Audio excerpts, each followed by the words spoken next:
നമസ്കാരം. ബീഹാറിൽ JDU BJP സർക്കാർ അധികാരമേറ്റിരിക്കുന്നു. നിതീഷ് കുമാർ വീണ്ടും ബീഹാറിന്റെ മുഖ്യമന്ത്രി പദത്തിലേറിയിരിക്കുന്നു. ഇത്തവണ എൻഡിഎ മുഖ്യമന്ത്രിയായി തന്നെയാണ് നിതീഷ് കുമാർ ബീഹാറിന്റെ മുഖ്യമന്ത്രി കസേരയിൽ ഇരിക്കുന്നത്. മാത്രമല്ല അവിടെ രണ്ട് ഉപമുഖ്യമന്ത്രിമാർ കൂടി ചുമതലയേറ്റിട്ടുണ്ട്. സാമ്രാജ് ചൗധരിയും വിജയ് സിൻഹയുമാണ് ഉപമുഖ്യമന്ത്രി പദത്തിലേക്ക് എത്തിയിരിക്കുന്നത്.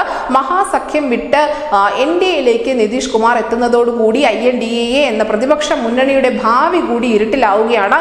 പക്ഷേ ഈ ഒരു ജാളിത മറയ്ക്കുന്ന വേണ്ടി കോൺഗ്രസ് ചില പ്രസ്താവനകളും ഇറക്കിയിട്ടുണ്ട്. നിതീഷ് കുമാർ ഓന്തിന് വെല്ലുവിളിയാണ് എന്നാണ് കോൺഗ്രസിന്റെ പ്രതികരണം. മാത്രമല്ല ഇത് തങ്ങൾ പ്രതീക്ഷിച്ചിരുന്നതാണ് എന്നാണ് നിലവിൽ കോൺഗ്രസിന്റെ ദേശീയ അധ്യക്ഷനായ മല്ലികാർജുൻ ഖാർഗെ പറയുന്നത്.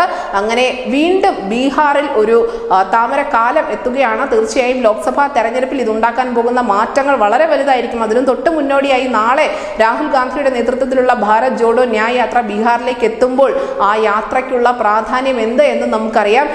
നിതീഷ് കുമാർ പോലും പിന്തുണയ്ക്കാനില്ലാതെ രാഹുൽ ഗാന്ധി ബീഹാറിൽ എങ്ങനെയായിരിക്കും ആളെ കൂട്ടുക, അല്ലെങ്കിൽ കോൺഗ്രസിൽ നിന്നുള്ള MLA മാർ പോലും അവിടേക്ക് എത്തില്ല എന്നതിനെ കുറിച്ചും ഏകദേശം ധാരണയായിട്ടുണ്ട്. അങ്ങനെ ബീഹാറിൽ വീണ്ടും NDA താമര വിരിച്ചിരിക്കുന്നു. ന്യൂസ് ഡെസ്ക് ന്യൂസിന്റെ മലയാളം.